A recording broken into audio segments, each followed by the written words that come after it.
Bueno, vamos a empezar primero a definir ahora lo que es torsión. Como recordamos, anteriormente veíamos 5 diferentes maneras de que un material se deformara. Entonces, ya vimos cómo se estira, cómo se comprime, cómo se dobla, cómo se corta. Ahora lo vamos a torcer, que es la última parte del curso. Primero definimos qué es torsión. Torsión va a ser todo aquello que esté torciendo o esté girando, generando una fuerza. Dada entonces, la torsión puede denominarse en 2 unidades. ¿Qué unidades voy a poder poner en la torsión? Voy a tener newtons por metro, que es un trabajo, o libras por pulgada, ya sea en el sistema internacional o en el sistema inglés. ¿Dónde se aplica? Se aplica a cualquier objeto que esté girando y que se someta a ese giro una fuerza. Por ejemplo, en tu clase de procesos ves torno, en las barras de los carros, los pernos, cualquier cosa que esté girando va a tener torsión. ¿Algún ejemplito muy simple? La barra de los carros o los motores, el eje que está girando, mueve un engrane, mueve una polea, genera una fuerza, eso es torsión. Y como voy a tener esa torsión y va a tender a fallar mi material, voy a tener, si recuerdas, un esfuerzo. Donde el esfuerzo, si recuerdas, se mide en megapascales o en PSIs. Y voy a generar una formulita, que es la que vamos a estar utilizando durante este tiempo, que dice que el esfuerzo, ahora con la mayúscula, porque es cortante, se va a cortar, va a ser igual a la torsión por la C, que va a ser el radio de la barra, ya sea sólida o hueca. Si es hueca voy a tomar el radio exterior, y la J, que es el momento polar de inercia.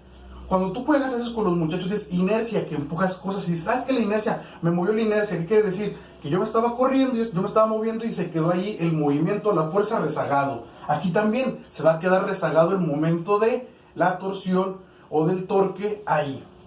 Por ahí en el documento que te anexo te pongo un ejemplo de un motor y donde es donde se genera la torsión. Y más abajito te pongo 2 barras donde es muy notorio que la torsión, ¿dónde se va a notar más? En los objetos cilíndricos. Como son cilíndricos y la torsión está en forma de giro, no se nota. Pero eso no quiere decir que el material no falle o no se deforme.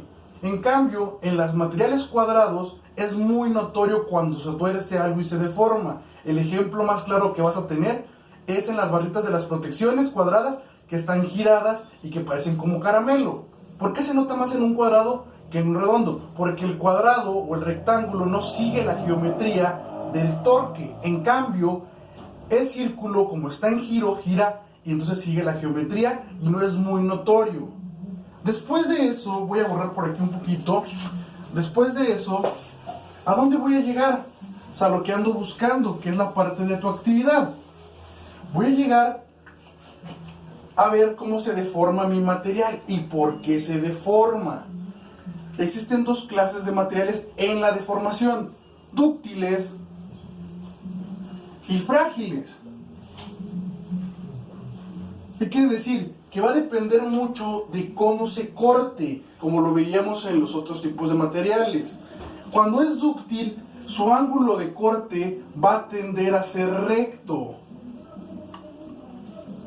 Y cuando es frágil, va a generar teóricamente, si lo recuerdas, un ángulo de 45 grados. Así yo puedo diferenciar cuando un material es dúctil con un frágil, con una prueba de torsión. ¿Qué voy a hacer? Los voy a someter a girar ¿hasta qué? Hasta que se rompan.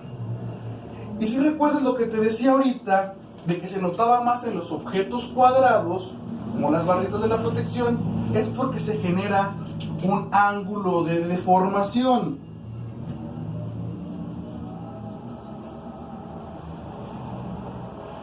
Normalmente cuando comprimíamos algo se deformaba y se aplastaba. Aquí se va a deformar en giro. ¿Qué tanto? Acuérdate que tenemos una curvita de esfuerzo de deformación. Yo lo tiro poquito como el resorte, regresa a su forma original. Yo aquí lo giro un poquito, no pasa nada, se regresa a su forma original. Lo giro más, ¿hasta qué? Hasta que deja de mantener su forma o se rompe. Entonces, ese ángulo de deformación, para terminar, se va a expresar de la siguiente manera. Así lo digo yo. Y va a ser la torsión, que ya conocemos, que es el giro, por la longitud. Ahora va a estar involucrada la longitud. Y por último, voy a anexar un nuevo término que es la G. La J ya dijimos que era momento polar de inercia. La G, si recuerdas en deformación, va a ser muy similar al módulo de elasticidad, que era la E que teníamos. ¿Cuánto se puede